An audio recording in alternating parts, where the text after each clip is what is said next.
అందరికీ నమస్కారం. గత 15 నెలలుగా రాష్ట్రంలో కాంగ్రెస్ ప్రభుత్వం వచ్చిన నాటి నుంచి నేటి వరకు తెలుగులో ఒక సామెత ఉంటుంది. వెనక లొల్లి పెట్టకూడతాం, తర్వాత బంద్ చేయండి, లొల్లి పెట్టకూడదు ప్లీజ్. తెలుగులో సామెత ఉంటుంది, పాడిందే పాటరా పాచిపండ్ల దాసరి అని. ఒకటే రాగము, ఒకటే పాట, ఒకటే మాట కాంగ్రెస్ ప్రభుత్వం వచ్చిన నాటి నుంచి నేటి వరకు. ముఖ్యమంత్రి రేవంత్ రెడ్డి నుంచి మొదలు పెడితే రాష్ట్రంలో ఉండే ప్రతి కాంగ్రెసు నాయకుడు ఒక ఎజెండా ప్రకారం గోబెల్స్ వారసుల్లాగా ఒకటే ప్రచారం, ఒకటే సొల్లు పురాణం. 15 నెలలుగా అరిగిపోయిన గ్రామ్ఫోన్ రికార్డు లాగా. ఏంటిది అది?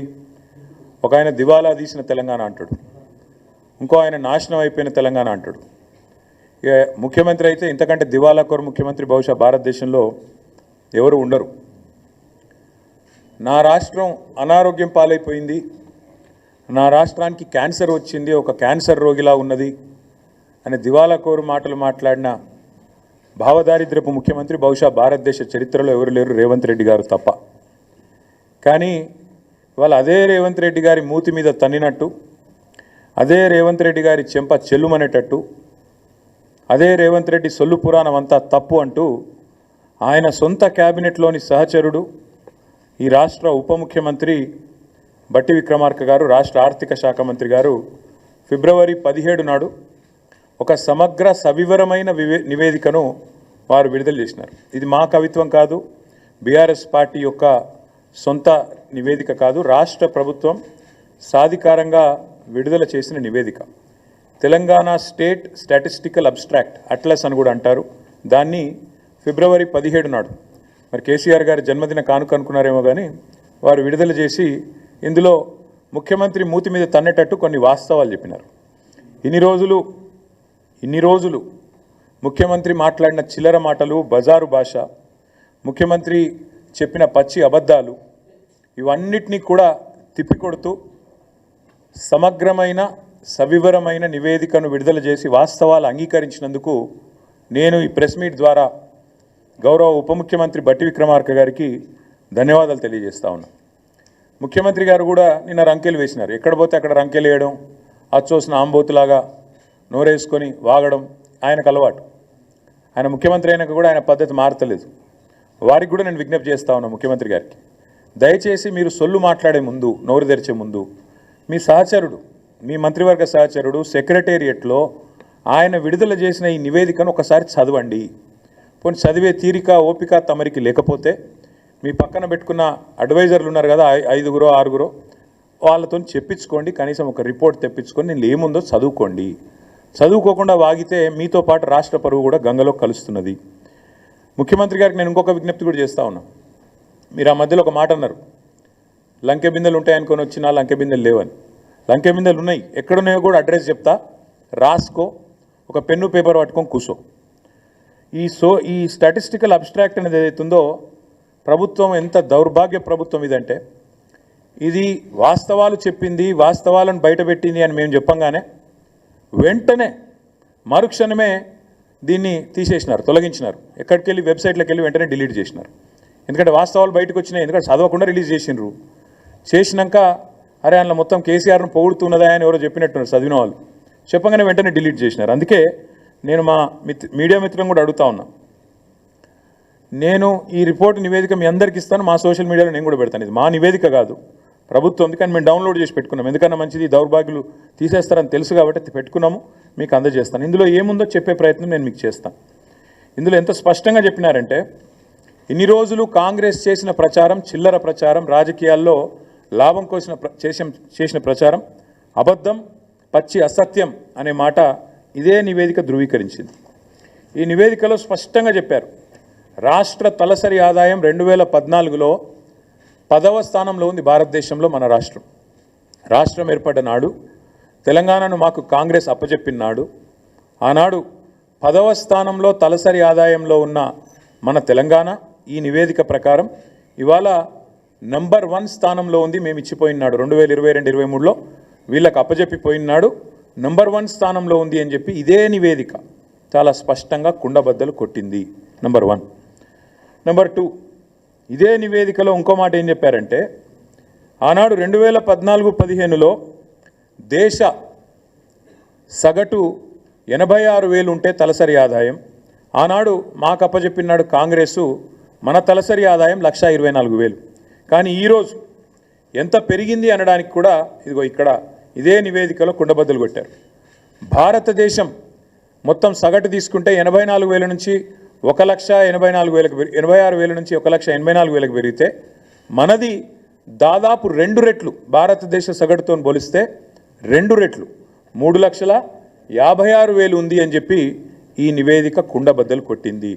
అంటే రాష్ట్ర సంపద ఎట్లా పెరిగింది, కేసీఆర్ నాయకత్వంలో దశాబ్ద కాలంగా తెలంగాణ ఎట్లా పురోగమించింది, ఎట్లా దేశానికి ఆదర్శంగా మారింది అనేది ఇదే మాట.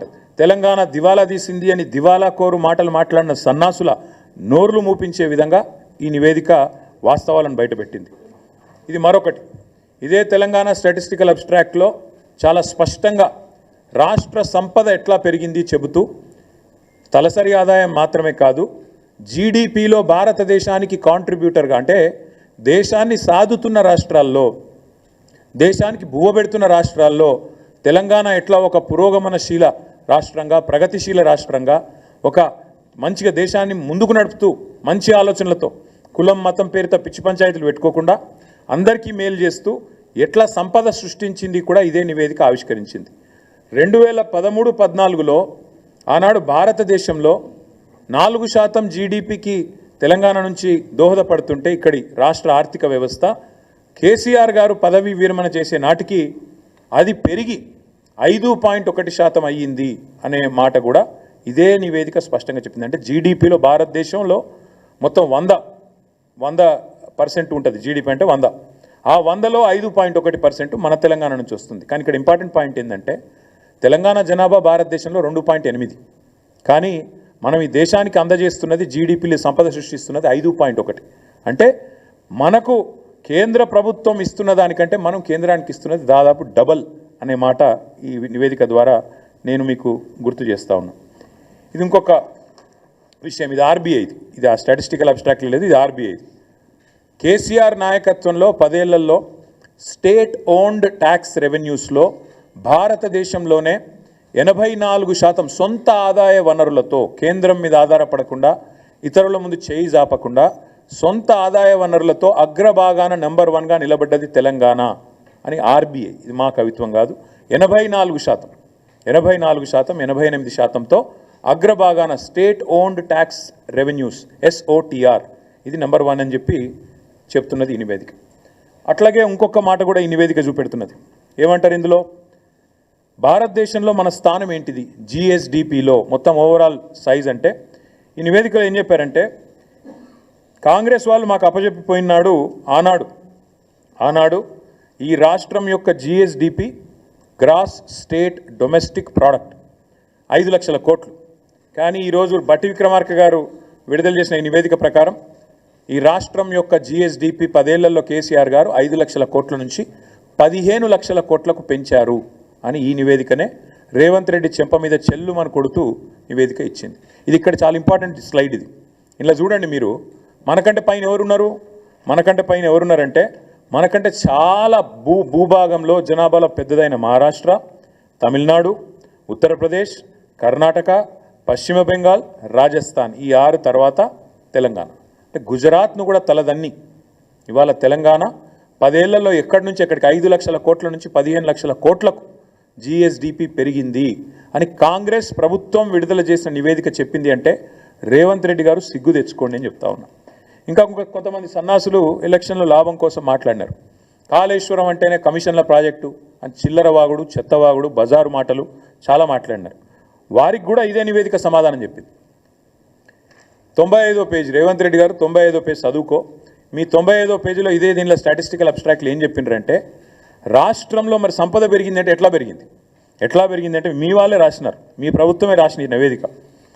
To achieve these objectives government has implemented policy initiatives such as flagship Kaleshwaram project and Mission Kakatiya to improve irrigation infrastructure, supply 24/7 power to farmers, investment support to farmers under Raitu Bandhu. అందువల్ల సంపద పెరిగింది అంటూ కాళేశ్వరాన్ని ప్రస్తుతిస్తూ స్తుతిస్తూ అద్భుతమైన project అని చెబుతూ Telangana statistical అబ్స్ట్రాక్ట్లో కనీసం పాప రాసిన అధికారులను నిజాలు చెప్పారు. సరే, ఈ సన్నాసులు చూసుకోలేదు, విడుదల చేసిన తర్వాత 4 గరుచుకున్నారు, అది వేరే విషయం. ఇంకోటి, ఈ వ్యవసాయానికి సంబంధించి మీ నివేదికనే చెప్తా ఉంది స్పష్టంగా, రాష్ట్రంలో కాళేశ్వరం ప్రాజెక్టు కానీ మిషన్ కాకతీయ లాంటి ప్రాజెక్టుల వల్ల కానీ ఎంత వ్యవసాయ విస్తరణ జరిగింది, ఎట్లా సంపద పెరిగింది. ఇప్పుడు నేను చెప్పాను తలసరి ఆదాయం పెరిగింది అని చెప్పాను, రాష్ట్ర జిఎస్డిపి పెరిగింది. కేవలం ఒకటే సెక్టర్ వల్ల పెరిగిందా? కాదు. ఈ రాష్ట్ర ఆదాయము వ్యవసాయ విస్తరణ ఆదాయం పెరిగింది, సంపద పెరిగింది అంటే ఇవాళ మీరు మాకు అప్పజెప్పినాడు దాదాపు 34 లక్షల ఎకరాల్లో ఆనాడు పంటలు పండేది, 68 లక్షల, మొత్తం నేను చెప్పేది వరి, 68 లక్షల టన్నులు ఆనాడు ఉత్పత్తి అయ్యేది మీరు అప్పజెప్పినాడు. మేము దిగిపోయే నాడు మరి మొత్తం చూసినట్టయితే ఓన్లీ వరి నేను చెప్పేది, మిగతా పంటలు కాదు, 1,18,00,000 ఎకరాల్లో సాగైతున్నది, 2,60,00,000 టన్నులు ధాన్యం పండుతున్నది, వరి ధాన్యం. అంటే ఎక్కడ మీరు అప్పజెప్పినాడు 34 లక్షల ఎకరాలు, ఎక్కడ 1,18,00,000 ఎకరాలు, ఎక్కడ 68 లక్షల టన్నులు, ఎక్కడ 2,60,00,000 టన్నులు. ఇది వ్యవసాయ విస్తరణ జరిగిందా లేదా, కాళేశ్వరం పనికొచ్చిందా లేదా, మిషన్ కాకతీయ కమిషన్ కాకతీయ అయ్యిందా? ఈ సొల్లువాగుడు వాగిన సన్నాసులందరూ దయచేసి కాంగ్రెస్ మిత్రులు చదువుకోండి, మీ ప్రభుత్వం ఇచ్చిన రిపోర్ట్ని నేను కోరుతా ఉన్నాను. ఐటీ ఎక్స్పోర్ట్స్, ఆనాడు తెలంగాణ రాష్ట్రం ఏర్పడ్డ నాడు ఐటీ ఎక్స్పోర్ట్స్ మీరు మాకు అప్పచెప్పినాడు 57,000 కోట్లు. మేము దిగిపోయిన నాడు ఐటీ ఎక్స్పోర్ట్స్ 2,41,000 కోట్లు. ఆనాడు ఐటీ రంగంలో మొత్తం మీరు దిగిపోయిన నాడు మాకు అప్పచెప్పినాడు ఐటీ రంగంలో ఈ రాష్ట్రంలో ఉద్యోగులు 3,23,000. మేము దిగిపోయిన నాడు 10 లక్షలు, అంటే 3 రెట్లు. అటు వ్యవసాయం పెరిగింది, ఇటు ఐటీ పెరిగింది. అట్లాగే మీరు ఆఖరికి యాదవ సోదరులకు కుర్మ సోదరులకు మేము గొర్రెలు పంచి పశు సంపద జీవ సంపద పెంచే ప్రయత్నం చేస్తుంటే, దానికి కూడా బీసీలను బలోపేతం చేసే ప్రయత్నం చేస్తుంటే దాని మీద కూడా చిల్లర మాటలు మాట్లాడారు. కానీ ఇది మీరు ఇచ్చిన రిపోర్ట్, షీప్ ప్రొడక్షన్లో number 1 in the country Telangana, జీవ సంపదలో number 1 in the country Telangana. అట్లాగే మీరే మాట్లాడినారు, మేము ఈరోజు కమిషన్ కూడా ఒకటేసినారు, పవర్లో కూడా ఏదో జరిగింది అని, విద్యుత్తులో కూడా ఏదో జరిగిందని. కానీ మళ్ళీ మీ రిపోర్టే చెప్తుంది మీరు మాట్లాడిందంతా శుద్ధ తప్పు అని. పర్ క్యాపిటా పవర్ కన్జంప్షన్ ఎట్లా పెరిగింది, ఎట్లా విద్యుత్ స్థాపిత సామర్థ్యం పెరిగింది, ఇది నివేదిక. ఎట్లా పెరిగింది ఆనాడు ఎంతుండే మీరు మాకు అప్పచెప్పినాడు పర్ క్యాపిటా ఎనర్జీ కన్జంప్షన్ 1,356 యూనిట్లు. మేము దిగిపోయినాడు ఎంతుంది 2,349 యూనిట్లు. మరి ఎట్లా పెరిగింది ఇది? వ్యవసాయ విస్తరణ జరిగింది, అట్లాగే పరిశ్రమల విస్తరణ జరిగింది, గృహాలలో కన్జంప్షన్ పెరిగింది, నాణ్యత పెరిగింది విద్యుత్తుది, కాబట్టి కన్జంప్షన్ కూడా పెరిగింది. ఇవన్నీ కూడా మీ రిపోర్టే చెప్తా ఉంది. ఇంకొక 2 మాటలు మాత్రం మీకు చెప్తాను నేను. ఫ్యాక్టరీస్ ఇది చూడండి దయచేసి, ఎట్లా పారిశ్రామిక విస్తరణ జరిగింది. ఐటీ ఒక్క రంగమే కాదు, పారిశ్రామిక విస్తరణ ఎట్లా జరిగింది, ఎన్ని ఫ్యాక్టరీలు, మ్యానుఫ్యాక్చరింగ్ రంగం, ఉత్పత్తి జరిగింది, ఎట్లా జరిగింది. ఇక్కడ ఈ రిపోర్ట్లో ఏం రాశారంటే నెంబర్ ఆఫ్ ఫ్యాక్టరీస్ ఎన్నున్నాయి అని చూస్తే మనకంటే పెద్దదైన రాష్ట్రాలు 6, తమిళనాడు, గుజరాత్, మహారాష్ట్ర, ఉత్తరప్రదేశ్, ఆంధ్రప్రదేశ్, కర్ణాటక. వాళ్ళ తర్వాత మన స్థానం, నెక్స్ట్ మనమే. అంటే వీళ్ళకి మనకంటే జనాభాలో, సైజులో, భౌగోళికంగా చాలా పెద్ద రాష్ట్రాలు. కానీ మీ రిపోర్ట్ చెప్తున్నది తెలంగాణలో పారిశ్రామిక విస్తరణ కూడా అద్భుతంగా జరిగిందని. వాస్తవాలు ఇట్లా ఉన్నాయి. అంటే దేశ జనాభాలో 2.8% ఉన్న తెలంగాణ 5.1% సంపద ఈ దేశానికి అందిస్తున్నది, ఇది వాస్తవం. జిఎస్డిపిలో గ్రోత్లో తెలంగాణ భారతదేశంలో నెంబర్ 1, ఇది వాస్తవం. సంపద సృష్టించడంలో తెలంగాణ ప్రభుత్వం కేసీఆర్ నాయకత్వంలో అద్భుతంగా పనిచేసింది, ఇది వాస్తవం. 10 ఏళ్లలో కొత్తగా దాదాపు 80 లక్షల ఎకరాలు సాగులోకి వచ్చినాయి, ఇది వాస్తవం. మీ రిపోర్టే చెప్తున్నది. వ్యవసాయంలో జరిగిన అభివృద్ధి గురించి అయితే పుంకాలుగా కాళేశ్వరం వల్ల జరిగిన లాభం, మిషన్ కాకతీయ వల్ల జరిగిన లాభం మీ నివేదికనే చెప్తా ఉంది, వాస్తవాలు, ఇది కరెక్టు. కాంగ్రెస్ వాళ్ళు రిపోర్ట్ చదవండి. దేశ తలసరి ఆదాయంలో ఇవాళ అగ్రభాగాన తెలంగాణ ఉన్నది. 1,84,000 నుంచి 3,56,000 జాతీయ సగటు కంటే డబల్ ఉన్నది అని మీ నివేదికనే చెప్పిన మాట వాస్తవం. మోదీ గారు తలకిందులు తపస్సు చేసినా, రాహుల్ గాంధీ గారు మరొక 100 జోడో యాత్రలు చేసినా ఇది సాధించలేరు అనేది కూడా వాస్తవం. అట్లాగే తెలంగాణలో గత 10 సంవత్సరాలుగా కేసీఆర్ గారు అకుంఠిత దీక్షతో మొక్కవోని పట్టుదలతో ఒక అభివృద్ధి యజ్ఞం చేసినారు. ఇది కూడా వాస్తవం అని మీ నివేదికనే చెప్తా ఉంది. అట్లాగే 2014-15లో 5 లక్షల కోట్లున్న రాష్ట్ర సంపద ఇవాళ 15 లక్షల కోట్లు అయిందని మీ నివేదికనే కుండబద్దలు కొడుతున్నది. ఇది కూడా వాస్తవం. 10 ఏళ్ల కిందట ధాన్యం ఉత్పత్తి 68 లక్షల టన్నులుంటే ఈరోజు 2.60 లక్షల కోట్లు అంటే 260 లక్షల టన్నులుగా పెరిగింది అని మీ నివేదికనే చెప్తున్నది. ఇది వాస్తవం. పాల ఉత్పత్తి అది కూడా మీ నివేదికనే చెప్తున్నది. 42 లక్షల టన్నుల నుంచి 57 లక్షలు పెరిగిందనేది కూడా మీ నివేదికనే చెప్తా ఉన్నది. మాంసం ఉత్పత్తి 5 లక్షల టన్నుల నుంచి 10 లక్షల టన్నులు డబల్ అయింది. అది మీ నివేదికనే చెప్తుంది. గొర్రెల ఉత్పత్తిలో జీవ సంపదలో నెంబర్ 1 భారతదేశంలో తెలంగాణ. అది మీ నివేదికనే చెప్తున్నది. ఇన్లాండ్ ఫిషరీస్లో భారతదేశంలో నెంబర్ 1 తెలంగాణ. అది కూడా మీ నివేదికనే చెప్తా ఉన్నది. ఇట్లా అన్ని రంగాలలో సర్వతోముఖాభివృద్ధి సాధించింది తెలంగాణ. ఇది వాస్తవం. ఇంకా ఒక మాటలో చెప్పాలి అంటే accidental chief minister Revanth Reddy గారు అడ్డిమారి గుడిదెబ్బలు అయినవు. ఇప్పటికైనా ఈ సొల్లు బంజి. ఇప్పటికైనా తెల్లారలేస్తే కేసీఆర్ని తిట్టుడు, రంకలేసుడు, బూతులు మాట్లాడుడు, దివాలాకోరు మాటలు మాట్లాడుడు, తెలంగాణను శపించుడు, తెలంగాణను తెల్లారలేస్తే దూషించుడు బంజే అని చెప్తా ఉన్నాం. నేను ఊరికేనే అనట్లేదు, ఏదో దుగ్ధతో మాట్లాడట్లేదు. తెలంగాణను ఎవరు తిట్టినా, తెలంగాణను ఎవరు దూషించినా, తెలంగాణను ఎవరు కించపరిచినా ఇదే పద్ధతిలో జవాబిస్తాం. ఎందుకంటే నువ్వు సిగ్గులేనోడివి కాబట్టి, మూర్ఖుడు కాబట్టే తెలంగాణను ఒక క్యాన్సర్ రోగితో పోల్చినావు. తెలంగాణ ఒక వ్యాధిగ్రస్తమైన రాష్ట్రంగా మాట్లాడినావు. అందుకే నేను అంటున్నాను, నువ్వు మూర్ఖుడివి, చదువుకో. నీ సొంత సహచరుడు, నీ ఉప ముఖ్యమంత్రి, నీ డెప్యూటీ ఇచ్చిన నివేదిక చదువుకో, సిగ్గు తెచ్చుకో, బుద్ధి తెచ్చుకో అని చెప్తా ఉన్నా. ఇంకొక మాట కూడా నేను చెప్తా ఉన్నా. మరి మేమేమో ఇంత పని చేసినాం, నువ్వేం పని చేసినావు ఈ సంవత్సరానికి? అది కూడా చెప్తా. ఏం చేసినావంటే ఈ సంవత్సరంలో ఈ సన్నాసి చేసిన పని, ఇగో ఇది కూడా వాళ్ళ నివేదికనే, మాది కాదు. ఈ సన్నాసి చేసిన పని ఆయన ఉప ముఖ్యమంత్రి గారే బయటపెట్టారు. ఇగో మేము దిగిపోయే నాడున్న రేషన్ కార్డుల సంఖ్య 89,97,000 అంటే దగ్గర దగ్గర 90 లక్షలు. 89,97,000 అని ఆయనే చెప్పిండు మేము దిగిపోయినాడు. మరి కొత్తగా వీళ్ళు ఏమని ఇచ్చిండ్రా? యాజ్ ఆన్ ఆయన చెప్పిన లెక్క 31/8/2024, ఇంకా తర్వాత ఎన్ని కట్ చేసిరో తెలియదు, దాదాపు 1,00,000 కార్డులు తొలగించినామని చెప్పిండు ఆయన. కొత్త ఇయ్యలే, ఉన్నాయి కట్ చేసిరు. ఇది నేను చెప్పలే, నిన్న బట్టి విక్రమార్కి ఇచ్చిన రిపోర్ట్ ఇది. ఇగో ఈ సన్నాసి చేసిన పరిస్థితి ఏంటంటే, ఇగో 1,00,000 రేషన్ కార్డు, 1,00,000 పైచీలకు రేషన్ కార్డులు తొలగించిండు.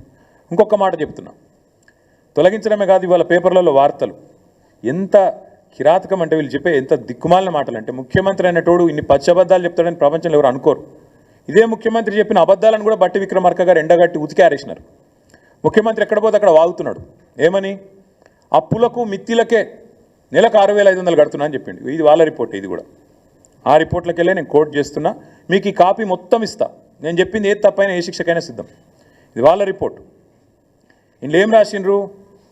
ఇగో ఇది వాళ్ళ రిపోర్టు. దీని ప్రకారం government of Telangana state accounts as of January 2025 అంటే పోయిన నెల ఈ రిపోర్ట్. ఇందులో ఏం రాసిండ్రు? మిత్తిలకు ఎంత కడుతున్నామని రాసిండ్రు తెలుసా? పోయిన 10 నెలలు మొత్తం ఇప్పటిదాకా కట్టింది ఎంత అంటే 22,056 కోట్లు. 22,056 కోట్లు. నెలవారీ లెక్క కూడా ఇళ్ళనే ఇచ్చిండు. పాపం బట్టి విక్రమార్క అమాయకంగా ఇరుక్కున్నాడు.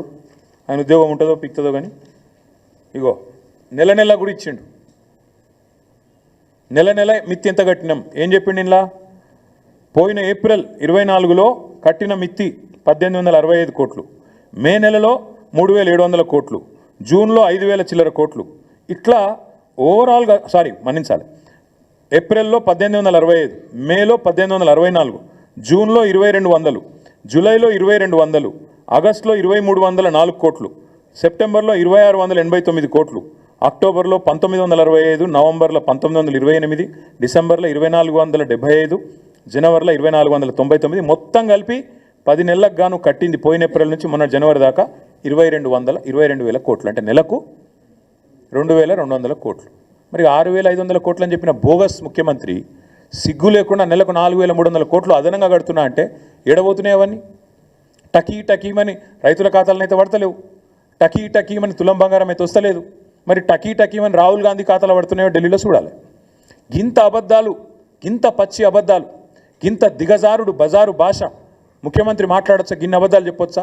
మిత్తి 6,500 కోట్లు అని ముఖ్యమంత్రి చెప్తాడు, లేదు 2,200 కోట్లు అని ఉప ముఖ్యమంత్రి గారు విడుదల చేసిన నివేదిక చెప్తా ఉంది. ఇగో ఇది వీళ్ళ వాస్తవ రూపం. ఇంకా దారుణం ఇదొకటి, ఇంకా దారుణమైన విషయం చెప్తాను. వీళ్ళు ఎట్లా చెప్తారంటే ఏదో మిత్తులు బాగా అయిపోయినాయి, రాష్ట్రం అప్పుల పాలైందని దిక్కుమాలిన మాటలు మాట్లాడతారు. మాకు వాళ్ళు అప్పచెప్పిపోయినాడు, ఇది వాళ్ళ గ్రాఫ్, ఇది కూడా నాది కాదు. మాకు వాళ్ళు అప్పచెప్పిపోయినాడు మిత్తిల విషయంలో, మిత్తిలు as percentage of interest as percentage of SOTR అంటే రాష్ట్ర ఆదాయం ఎంత, దానిలో మిత్తిల శాతం ఎంత. మాకు అప్పచెప్పినాడు 2014లో రాష్ట్ర ఆదాయంలో మిత్తిల శాతం 21.64%. మేము వాళ్ళకు తిరిగి అప్పచెప్పినాడు కేవలం 17.19%. మరి ఇటు మిత్తిలు పెరిగినాయి అంటున్నావు, మరి రాష్ట్ర ఆదాయం పెరిగింది చెప్పవు.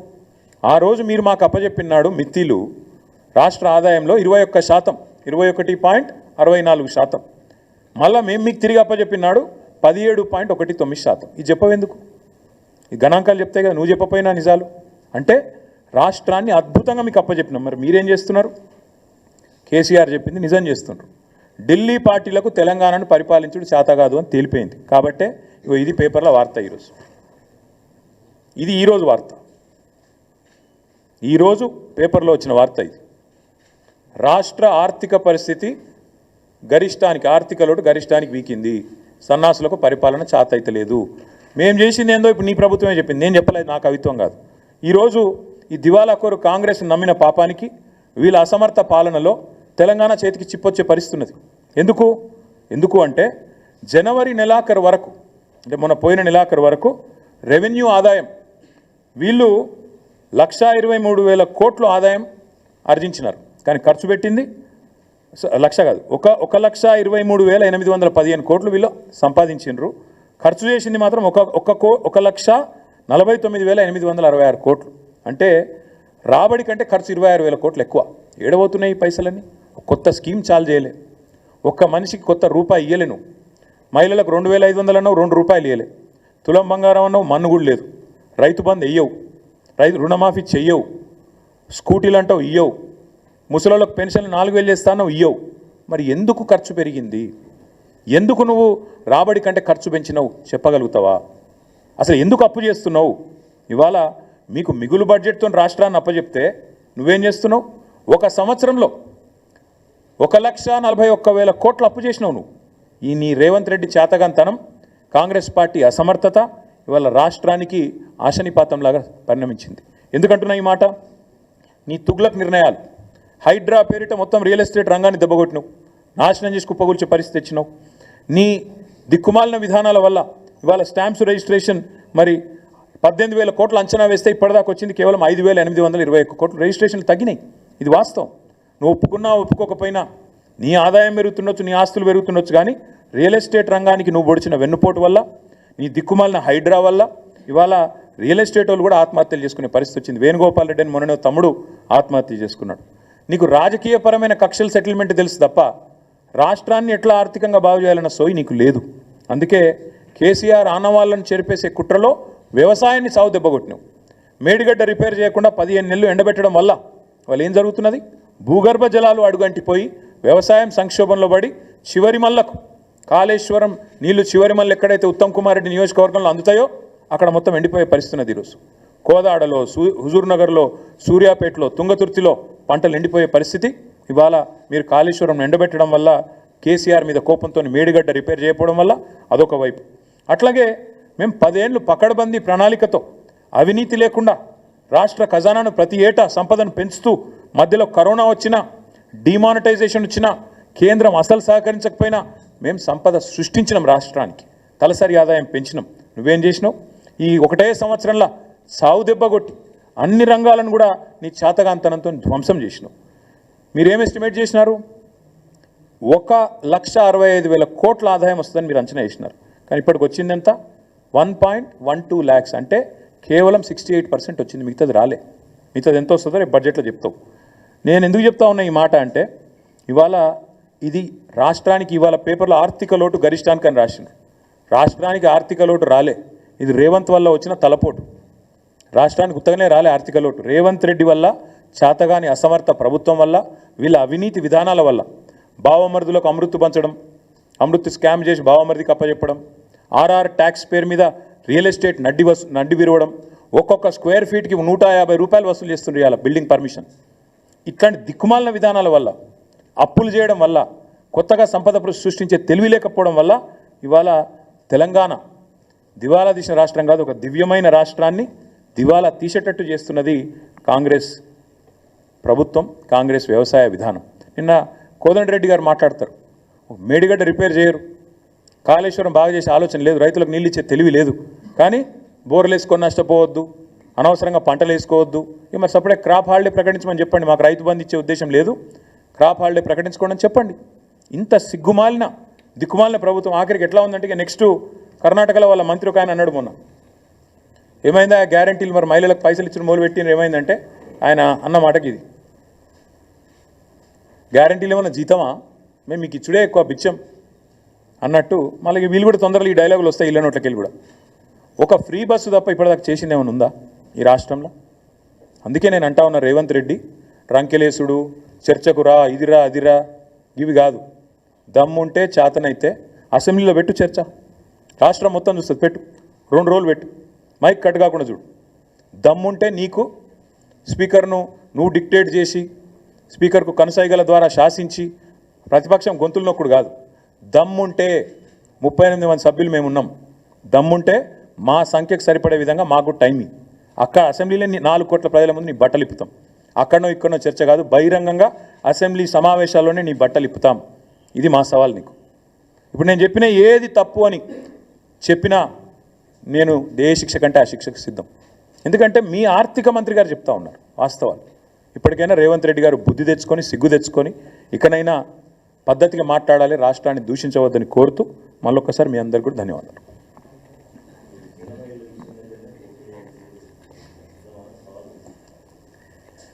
మేము కూడా ప్రతి సవాల్ చేయవచ్చు, ఏముందన్న అందులో. రాష్ట్రంలో రైతు రుణమాఫీ ఎక్కడ 100% అయిందో ఏ ఊళ్ళే ఆ ఊళ్ళే మేము పోటీ చేస్తాం, మేము పోటీ చేయండి. ఎక్కడన్నా ఒక ఊరు చూపెడతావా? కొండారెడ్డిపల్లిలో అయిందా 100%? కొడంగల్లో అయిందా? మీ అత్తగారు ఊళ్ళో అయిందా? ఎక్కడైంది?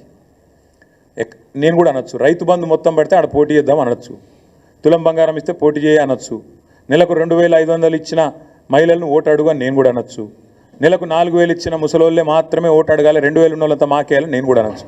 ఈ బజారు భాష, చీప్ టాక్టిక్స్, చిల్లర మాటలు, వీటితో ఇంకెన్ని రోజులు టైంపాస్ చేస్తారని నాకు అర్థం కాదు. ఇప్పుడు నేను లేవనెత్తిన ప్రశ్నలు కానీ, నేను చెప్పిన విషయాలు కానీ ఇందులో ఏమైనా తప్పు ఉంటే ముఖ్యమంత్రి, ఉప ముఖ్యమంత్రి, ఇంకో మంత్రి వాళ్ళ వైపు నుంచి ఎవరైనా సాధికారంగా చెప్పగలిగే వాళ్ళు ఉంటే రమ్మనండి.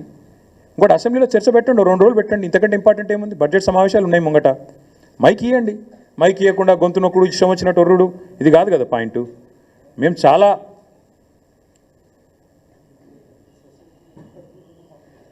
మీ దగ్గర ఒక సొసైటీలో ఒక రుణమాఫీ కూడా కాలేదని చెప్తా ఉన్నారు హర్ష గారు. ఇంకా చాలా ఉన్నాయి అట్లా ఎగ్జాంపుల్స్. నేను చెప్పేది ఒకటే, ముఖ్యమంత్రి గారు నిన్న ఆడపోయి 1 కోటి మంది మహిళల్ని కోటీశ్వరులు చేస్తాను, ఎంతమంది కోటీశ్వరులను చేసినా వాళ్ళని ఓట్లాడు చూస్తా, నేను కూడా ఎంతమంది మహిళలు ఓట్లు వేస్తారో నేను కూడా చూస్తాను. నీకు కోటీశ్వరులు కాదు, నువ్వు కనీసం వాళ్ళను రేపటి రోజున ఉన్నదంతా గుంజుకోపోతే చాలు, వాళ్ళ మెడల పుస్తల తాడు గుంజుకోపోతే చాలు. నువ్వు ఇప్పటికే స్టార్టర్లు ఎత్తుకపోతున్నావు, మీటర్లు ఎత్తుకపోతున్నావు, రేపు పుస్తల తాడు కూడా గుంజుకోపోతావు. ఇవన్నీ ప్రజలకు తెలుసు.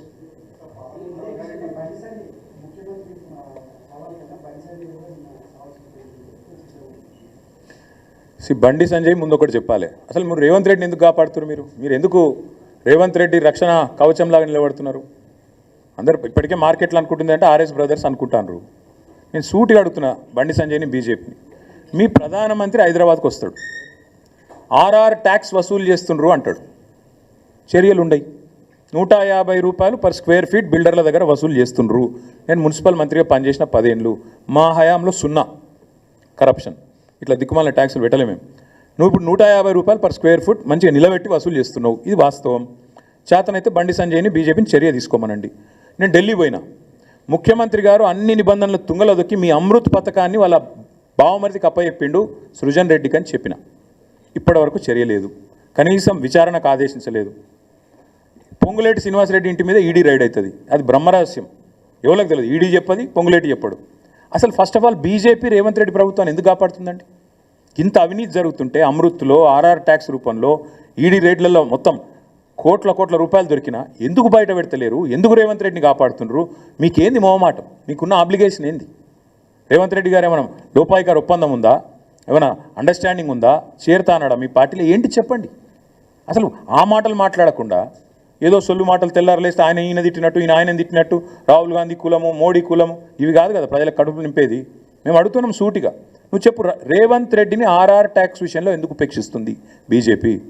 ఎందుకు నీ బావమరిదికి అమృత్ స్కీమ్ మొత్తం 1100 కోట్ల స్కామ్ చేసినా రేవంత్ రెడ్డిని మీరు కాపాడుతున్నారు? అది కేంద్ర ప్రభుత్వ పథకం అమృత్. ఎందుకు సృజన్ రెడ్డి షోదా కంపెనీకి అప్పజెప్పినా ఎందుకు నీ ప్రభుత్వం కాపాడుతున్నది రేవంత్ రెడ్డిని? ఎందుకు రేవంత్ రెడ్డి గారి మంత్రివర్గంలోని పొంగులేటి మీద రేడైతే ఈడీ 4 నెలలైనా ఎందుకు మాట్లాడది? ఏంది బ్రహ్మరహస్యం చెప్పగలుగుతారా? ముందు బండి సంజయ్ని దమ్ముంటే కేంద్ర హోంశాఖ సహాయ మంత్రి అయినా చెప్పమను, తర్వాత మిగతా విషయాలు మాట్లాడచ్చు. ఇక ఆయనకు తెలివి లేదు, ఆయనకు పరిజ్ఞానం లేదు, ఏదో మాట్లాడుతుంటాడు, వరుతుంటాడు, బతుకుతుంటాడు. నాకు తెలియదు కదా, నాకు విషయం తెలియదు. ఒకటి మాత్రం పక్క, ఎస్ఎల్బీసీయే కాదు, సుంకిశాల కూలిపోయింది. పాపం ఒక ఆయన గవినోళ్ళ శ్రీనివాస్ అని ఆర్టీఐ యాక్టివిస్ట్, మహబూబ్నగర్ జిల్లా, ఆయన అప్లై చేసుకున్నాడు సుంకిశాలలో ఎంత నష్టం జరిగింది, ఏం జరిగిందని. అది దేశ భద్రతకు సంబంధించిన రహస్యం ఇయ్యమంటారు. ఎవరిని కాపాడుతుంటారు రేవంత్ రెడ్డి?